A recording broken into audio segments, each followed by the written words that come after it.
Welcome back to another edition of Rich to Rising podcast. I'm excited to have another special guest is visiting us today to Rich to Rising, Mary Beth, who will tell us about her personal and professional journey, predominantly within the healthcare setting. So Mary Beth, I'm going to quickly toss it to you to introduce yourself, your personal and professional brand for the group to hear. Great. Thank you so much, Christine. Well, I'm a healthcare leader by background, but today I'm in what I call my rewirement chapter. I didn't retire from work. I retired how work fits into my life.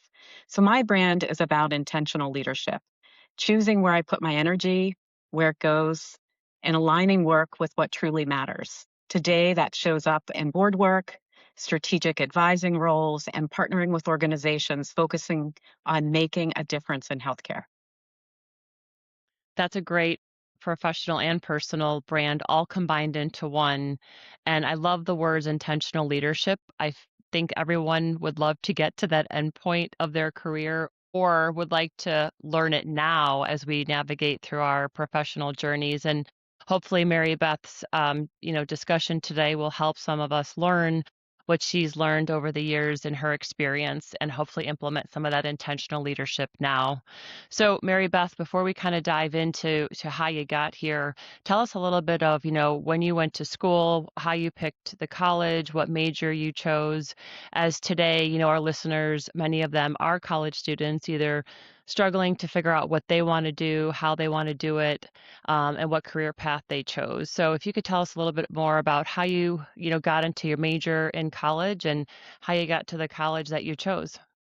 Great. Yeah. So I think it'd be helpful if I just give you a little further background of my roots. All Yeah. four of my grandparents immigrated from Ireland, and they came over right before the Depression. And so we grew up with my mother being the first to graduate from high school from her family, and Oh. my siblings and I being the first to go to college. And so, for us, we paid for our own college. We earned our way through that.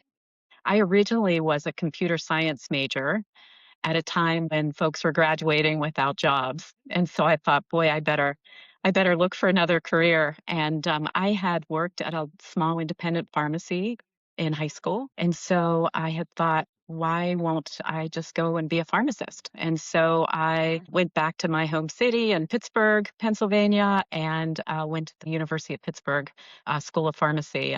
I grew up without healthcare. And so being able to help patients and families at their most vulnerable time was really why I chose pharmacy. And going back home, I was able to get a great education and very affordable. Going from computer science major to a pharmacist major, it's not like that's the same side of it's a very different, passion or drive that one has. Was that a hard transition to make at the time that you made it? I mean, at the time there were no jobs in that industry, so you made the logical sense, but from your passion or motivators, was it hard for you to transition to a different major? Well, what I learned when I was in the major is that you didn't have as much interaction with people. And Ah, so I found that, and you'll hear later in life, I actually founded three software companies. And so I found my ah. way back into computer science and analytics in a different way. But being close to care and close to the community is what I had learned when I worked at that small independent pharmacy and watched how that pharmacist was such a critical member of the community, really was the first responder and triaged many issues for neighbors that didn't have health insurance. And so for me, it became more of a mission and part of my purpose than just a career. So you're probably looking back fortunate to have that exposure working at that independent pharmacy and knowing early on that was one of your motivators to help people and then also fulfill something that your family and you didn't have growing up was healthcare. So you're fortunate that, I talk about many people finding their motivators that you found it so early. So good for you and congratulations. Thank you. Thank you. So with that, you're in college, you have a pharmacy degree. Talk us through a little bit of what that college experience was, and then how did you get your first job out of college?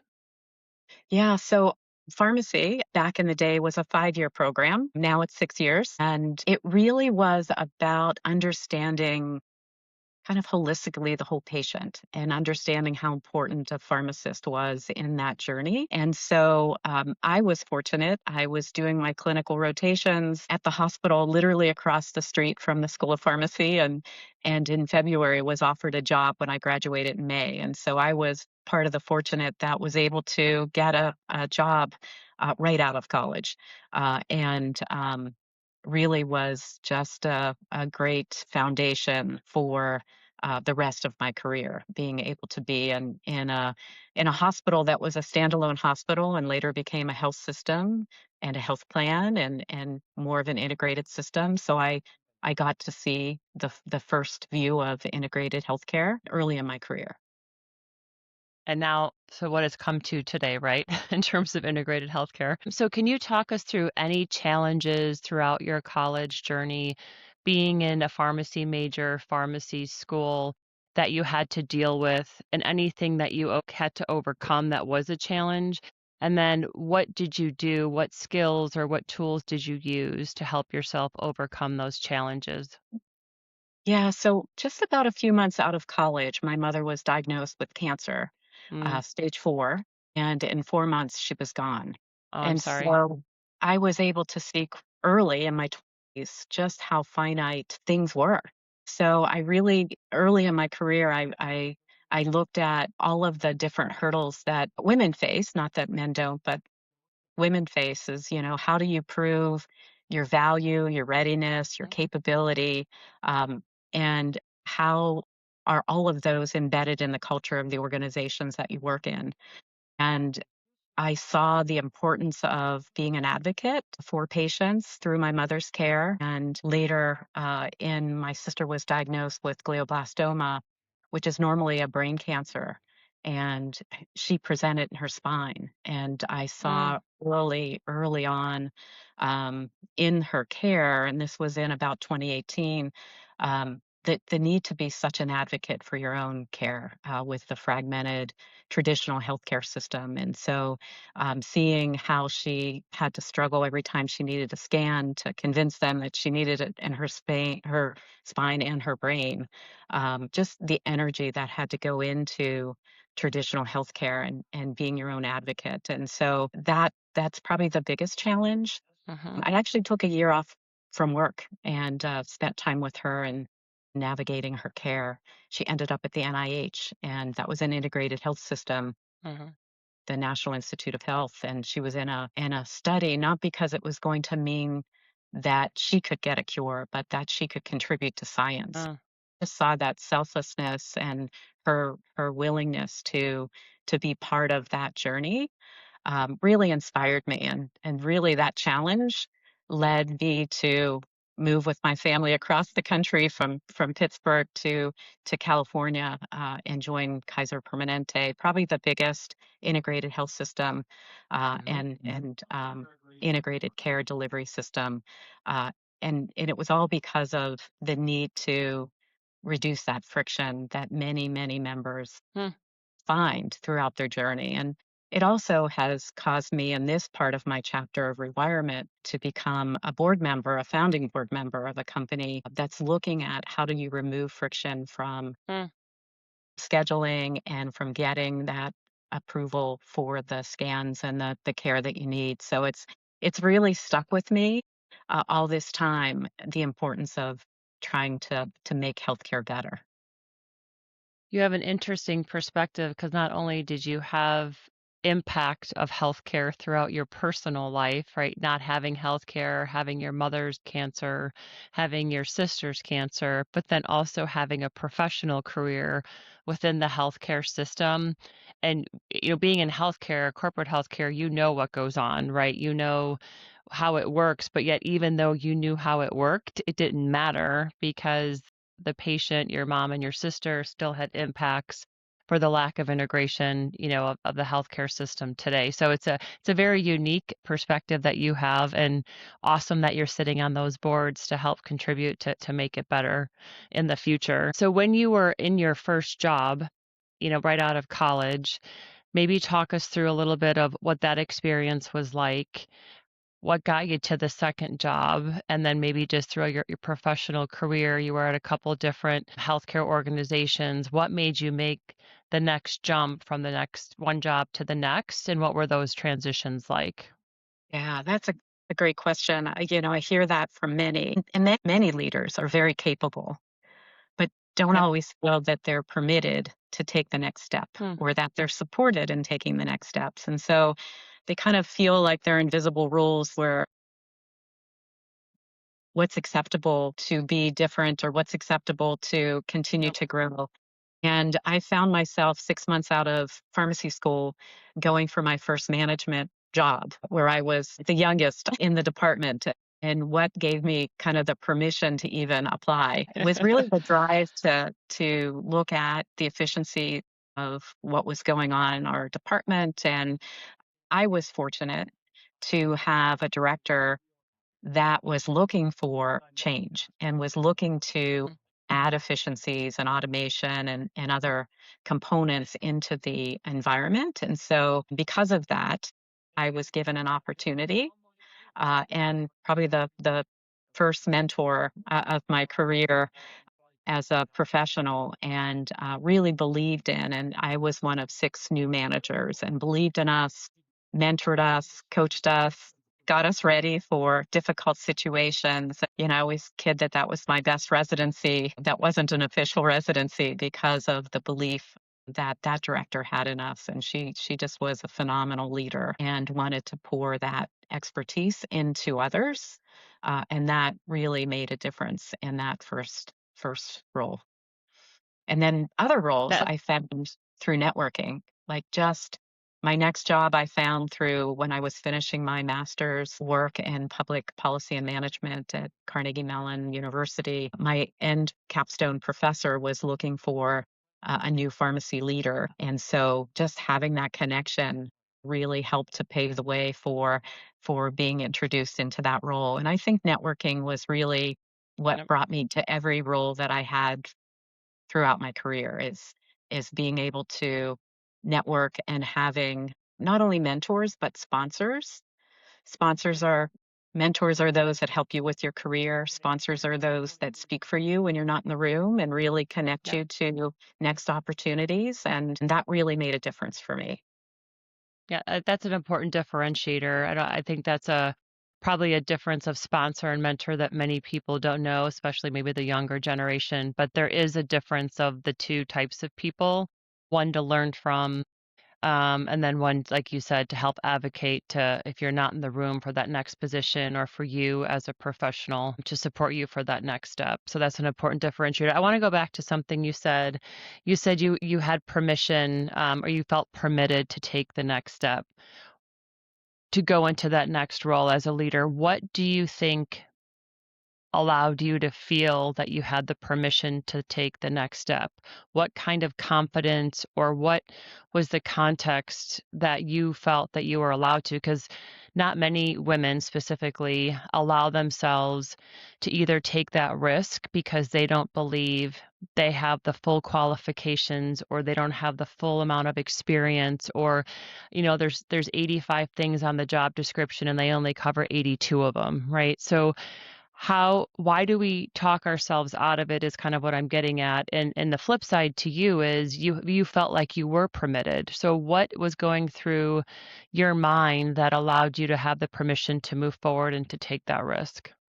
Yeah, the word you use, confidence, is really, I think, center of how do you get yourself past the imposter syndrome of, am I ready? Will they accept me?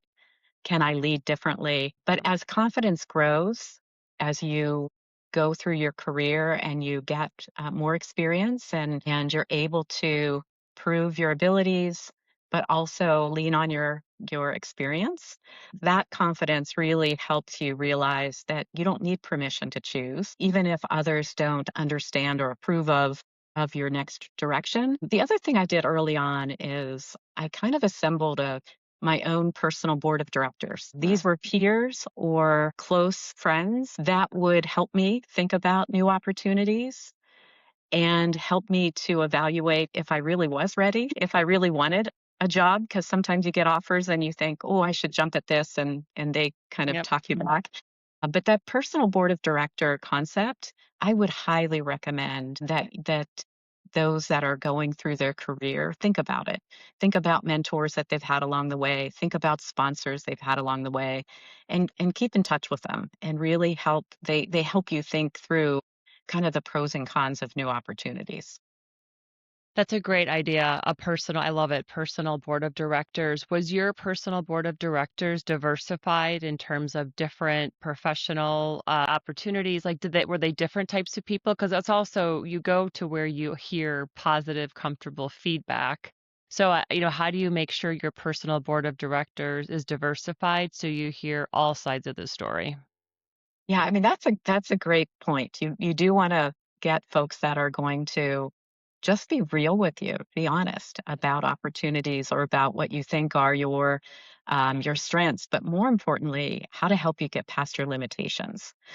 So I had a very diverse group, and they weren't afraid to, tell me what they felt and, really guide me in the right directions. And so being willing to hear criticism, but criticism from the heart to help you Mm. not take false steps or really help you get out of your own head of you are ready, you should be confident, you are ready to lead, and give you that confidence to apply and do well in your interviews and really do well how you show up for your new role. How you show up is really important to help your team or your coworkers feel confident that you're in the right role. And does this personal board of directors, do they know your goals as a professional and personally? Like, is this something it's a two-way conversation that you're sharing that information with them so they can give you the feedback to make sure it mirrors that your goals, or is it completely, objective? You're just throwing over ideas and they're providing their feedback. What was that conversation like? Yeah, I mean, I think initially it was more of mentor when I was earlier in my career. Now, I have friends that I've had from the second grade, and they've known me through it all, and so they are very quick to say, that's going to take too much time, or that's a great fit, as well as colleagues that I've met along the way, colleagues that I've been on industry boards with, that I've worked with, and so, depending on the opportunity, I might call on folks differently to get input. As I was making my transition to rewirement, I thought about what it might be to be on a board or what it might be to be a strategic advisor, and use that same group of colleagues to help me through that process. And so I just think depending on what stage you're on, you're going to find folks that were willing to meet you and listen and give you good guidance. And that's a great, point to make. I will say it's a balance between getting feedback, and I get it, your personal board or people that you trust, but also knowing that you know yourself the best, right? And there's a little bit of a balance between the 2 and what is I don't say one's more important, but just taking it all into consideration. At the end of the day, people are gonna tell you things you wanna hear and don't wanna hear, and you're the only one that can make that decision and you know yourself best. So I try to tell people that are listening to this podcast, take the risk, do what you want because no one else is in your body, in your brain, understanding what you're thinking and what motivates you. So sometimes you're going to just have to take the risk even though, some other folks may not be supportive in that situation. Yeah, I would agree. It on paper, it didn't make sense for me to step away from my full-time executive operational role. I had a wonderful role, I had a wonderful team, and, I felt that I was stepping away at a time of strength. Mm. The team was strong, our our staff engagement scores were the highest that they had been. We were on track to exceed our goals for the year. I had a strong succession plan, and I had leaders that were ready to step up. And some of them didn't quite know that yet, but I felt that they were ready to step up, and being able to leave at a time of strength, was really important for me. And so it didn't make sense to everyone, but it made sense to me. I had seen with my family situation, um, both parents passed away from cancer after 4 months of diagnosis. I had lost a sister-in-law, my mother-in-law and father-in-law had passed. So I had seen a lot of reasons that time was finite, and how I Yeah. spent my time and energy meant a lot to me personally. And so that's when I knew that it was time to step into this new chapter, but others might not have seen it the same way as I Yep. did. So your point about knowing yourself and knowing your kind of your own passion and your own drive is so important. So let's go to the word you keep using throughout, rewirement, which definitely will be the title of this. So I don't know if it's a word that exists today or you created it, Mary Beth, but the word rewirement, so it's a mix of obviously retirement and rewiring. Can you walk us through? You talked a little bit about your professional and personal journey, obviously, dealing with a lot of complexities along the way. Walk the listeners through how you got to this point in time in your life where you defined this word and why you defined this word and what this word rewirement meant to you. Yeah, I read it in a Harvard Business Review article, and it really resonated with me. That term of rewirement of I felt like I was past the time of gathering new accomplishments in my career. Mm, mhm, And, I had when people would say, "Oh, that would look great on your resume," I'd think, I don't really need to build my resume." mhm.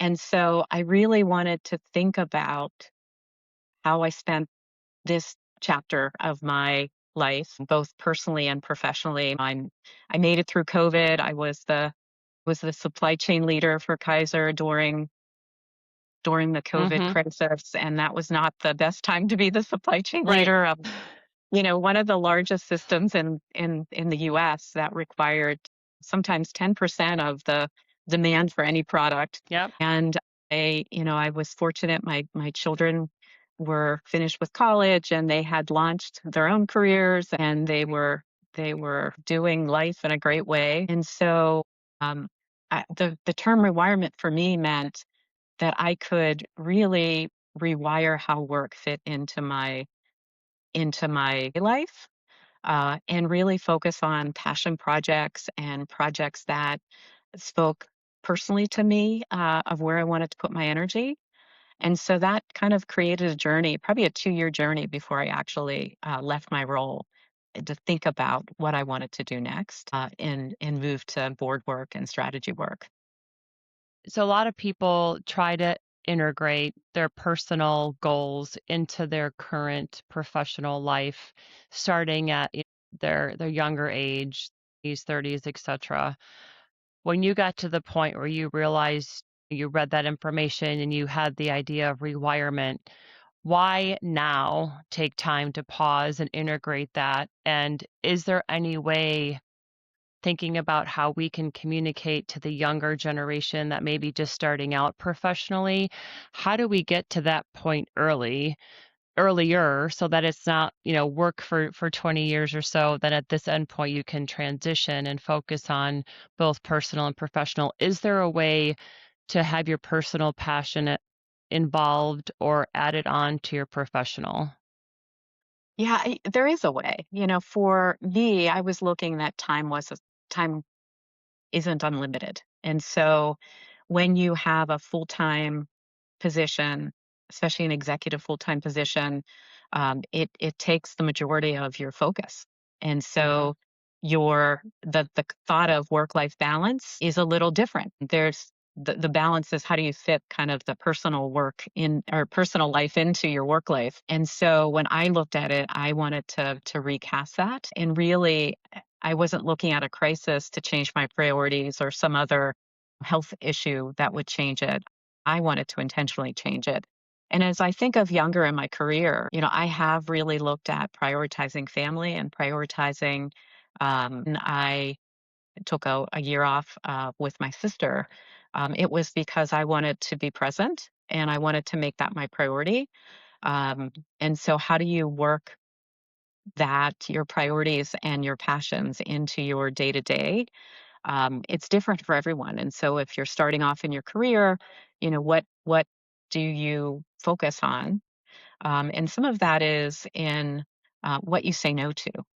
So Mm, making sure when you're asked to do board work or extra projects or other components, giving yourself the ability to say no when projects, other people's projects or other opportunities really don't fit your personal focus. yep, That's something to learn early on is it's okay to say no to things because every time you say yes, you're actually yep. saying no to personal life and saying no to your own time. And so getting that balance of saying yes to projects that really energize you and fill your cup as they say, uh, versus saying no to things that really will drain you, that's a skill that I would recommend we all think about very intentionally.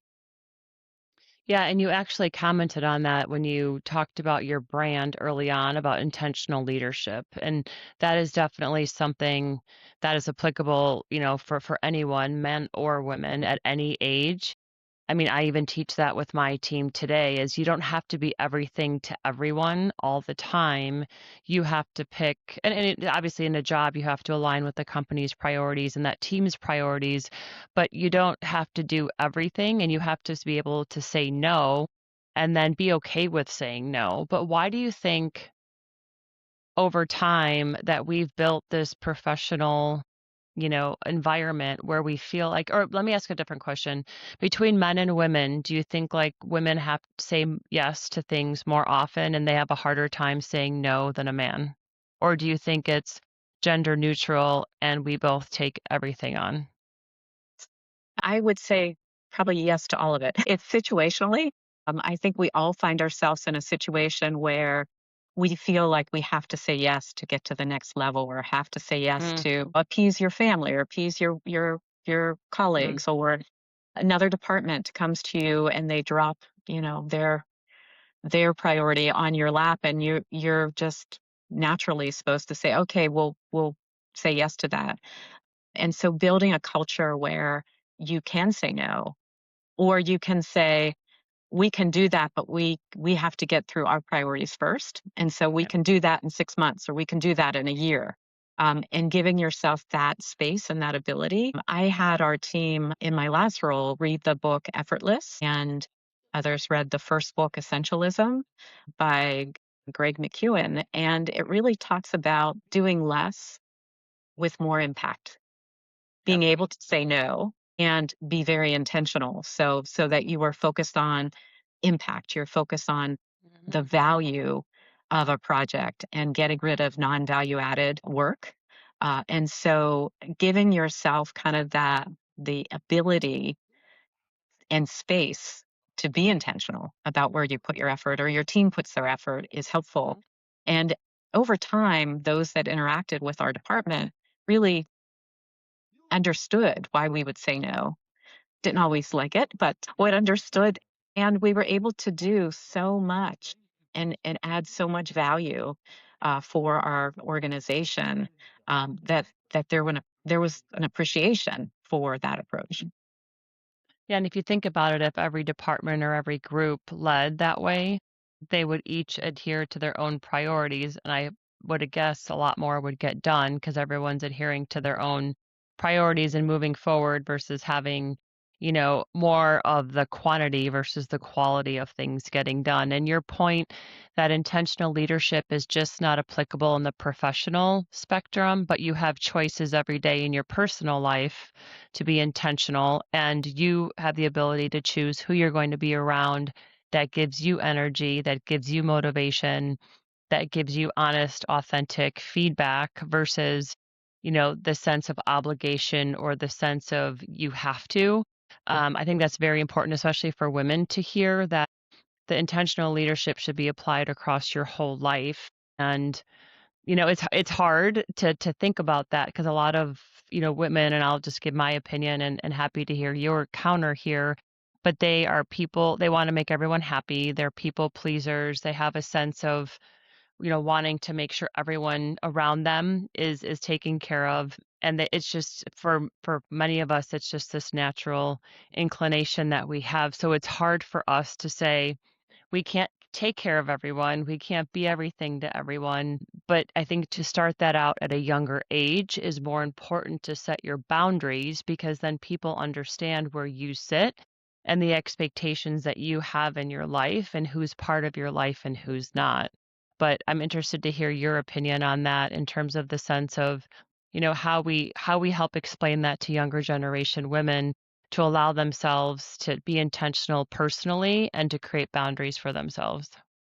Yeah, I think that's really a great point when we think about, like, your legacy. For me, it's not what you achieve, but who you elevate. And so being a woman leader, how do you help mentor and guide others?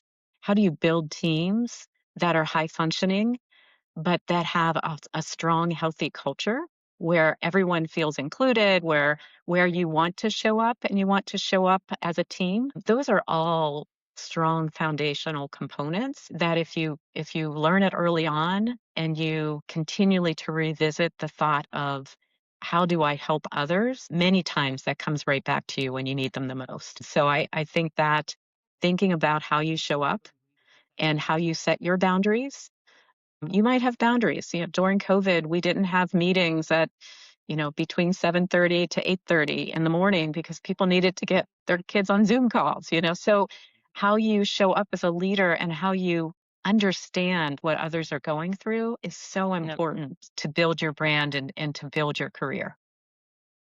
And if you are intentional with people professionally and personally, they learn how you work, they learn your behaviors. And I agree with you. It creates this sense of everyone's being authentic to each other and you're elevating people, which at the end of the day, as a true leader, those people at the end are going to help you. They're going to make your team better, you as a leader better, and you're creating bench strength, not just in your company, but especially in healthcare and the industry where I feel like it's very important to teach, the younger generation or the less experienced the knowledge that we have because there's so much variability happening in healthcare today. So how can we make sure, the bench strength is there to continue on that healthcare journey?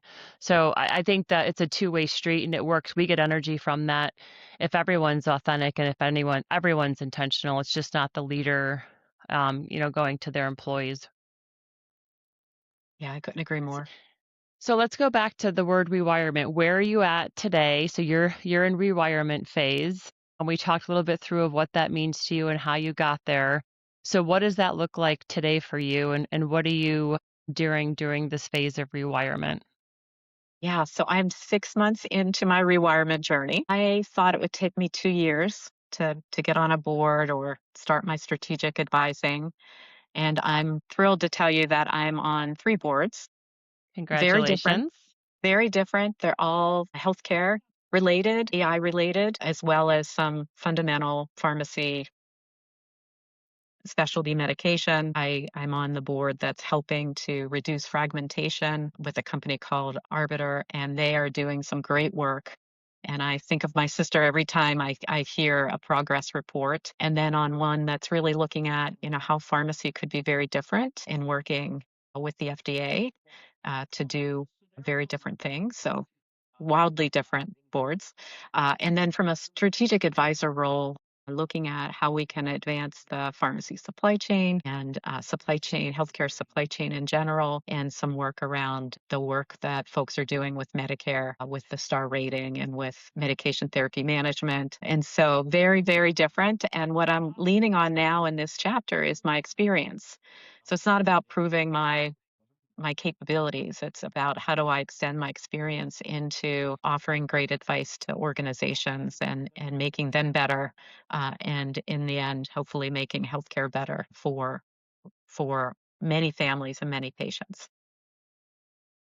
That's awesome, and, you're kind of flipping it now. You've gained the experience, so how do you share your experience to make it better? So, for those Mhm. that are more experienced in their professional journey and maybe interested on how to get onto a board, what pieces of advice would you give them on even how to start? Because I think that's a lot of people that are, an experienced professional, it's always something they talk about, but not necessarily know the first steps that they want to take or need to take. So, what advice would you give them if someone's looking to start to look into getting on a board? Yeah, I mean, it's a very different world, and so you have a very different skill set that you need. I created a different, resume that was very board driven rather than accomplish driven, and a lot of this is networking and understanding what type of leader that boards are looking for, what type of experience will round out a board as an independent board member. And many start with maybe being on an industry board, so or not for profit board. It's an unpaid position versus a paid role that I'm in. And so, really, there are many different paths that you could take. Networking is really important, and having sponsors that are looking or are on board. So, luckily, one of my personal board of directors was on a board and has gone down this path and was able to give really good guidance to me, and really have taken advantage of that guidance. But I say that I lucked into the roles that I'm in. Mainly, folks had recommended me, and I was able to have great conversations and be part of these very amazing companies that I'm now working with. Congrats. So you mentioned when you decided to go into this rewirement phase that you were, a very strong leader. Your team was very strong, kind of on top of your game. It reminds me of some of the coaches that retire. My daughter went to University of Alabama, and Nick Saban, when he retired her sophomore year, she was devastated, but it made sense because he was kind of on the top of his game. He maybe had a different point in time of his life. He saw the future holding, and he made the decision to retire, rewire on top because now obviously he's transformed his professional journey into, he does the broadcasting of football games, he's invested in other industries, so he's rewiring himself, I would argue. But you decided to leave when you were more on top of your game versus either at the end or maybe when you weren't achieving success or growth. Was that a difficult decision to make? And why did you choose at that time to rewire at that point of time? Yeah, it was a very difficult decision. I actually delayed it by a year than I originally thought. And it was hard because my executives of my organization were wonderful and really wanted me to Mm. stay. And so I felt like I was leaving part of my family, my work family. But for me, what made it easier was that I really was focused on the fact that, we only have so much time on this earth, and I had seen, my mother and sister pass in their 50s, my dad in his 60s, and thought, how much time, we don't know what we're guaranteed. And I felt like I had achieved what I wanted to achieve in the role that I was in, and the team was so strong that they were ready to lead. And I felt like it was kind of my duty to step aside and let other leaders lead. And so I felt very comfortable with that decision. Certainly miss them, and they're doing great, and they did end the year really strong. So I was thrilled for them. But I was just ready, and I knew I was ready, and I was ready to do something more on a part-time basis than my current role would have allowed. Awesome. So, what do you do that changed personally for you? What have you done with the time that you have personally to, go after your personal passions, as you commented earlier? Yeah. So we've done a lot of travel, my husband and I. We've spent more time with our kids. They live in all different parts of the country, Chicago, LA, San Francisco. And so have been able to have more family time.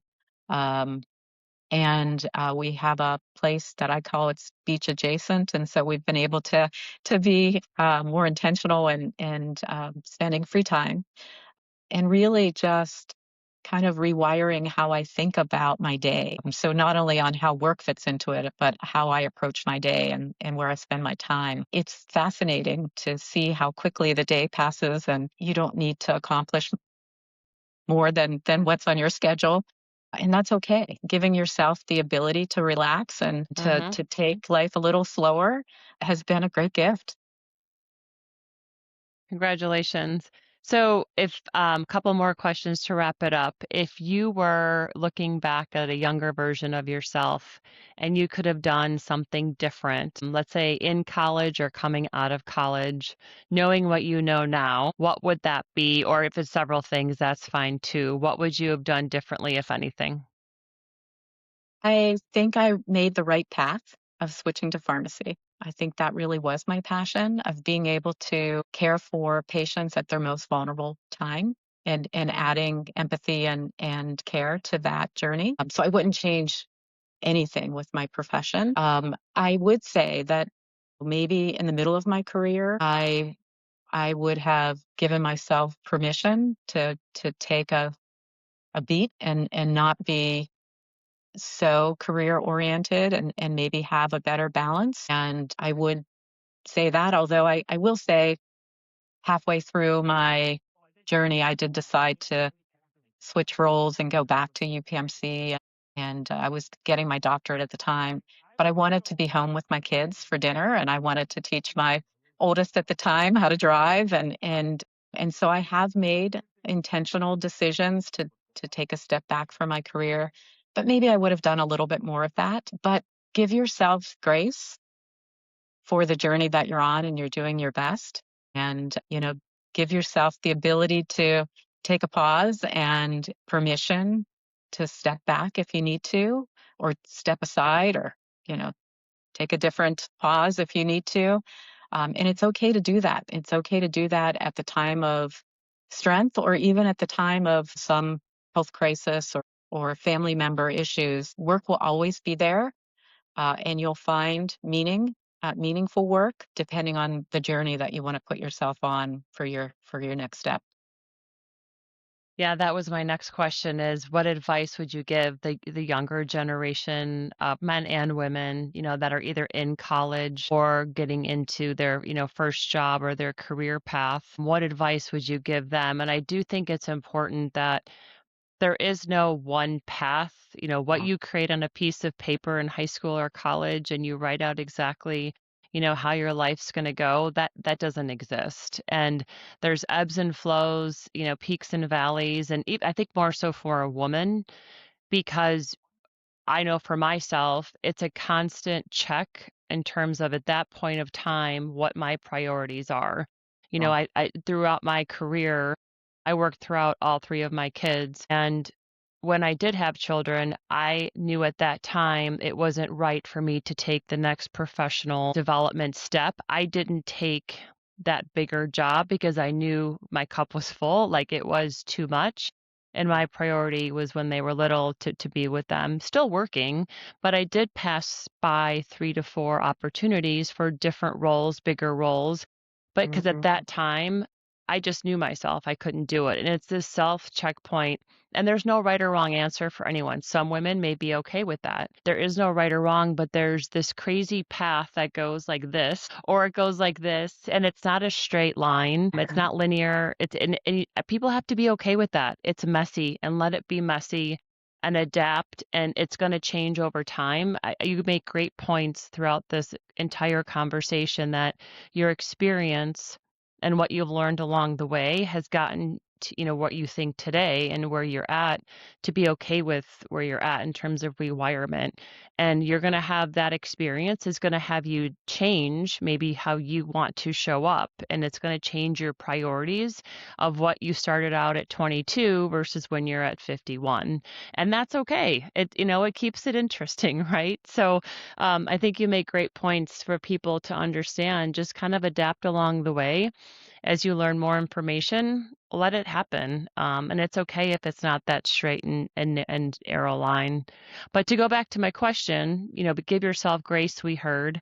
But what else would you give? What advice would you give the younger generation? Especially not just, I would say also in healthcare, because it is getting very complex in terms of, the government involvement, more regulation. So, what advice would you give our younger generation today?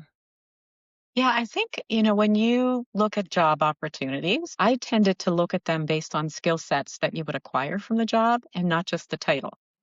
And so I wouldn't have been ready to be the chief pharmacy officer at Kaiser Permanente had I not taken all the different turns that I took in my career. If you looked at my resume, it was not a linear path. I, on purpose, took demotions on paper because I needed a different environment. I wanted to be home with my kids, or I wanted a different skill set, or I was in school. So I did that because it was a purpose and just part of my path. But on paper, the titles really make no sense. So don't always just relate to the title. Really think about your skill set and think about what skills will get you to kind of the path in the future. And that will help guide when opportunities make sense for you personally and maybe not always professionally if you're just looking at titles as they increase. So that would be a big thing.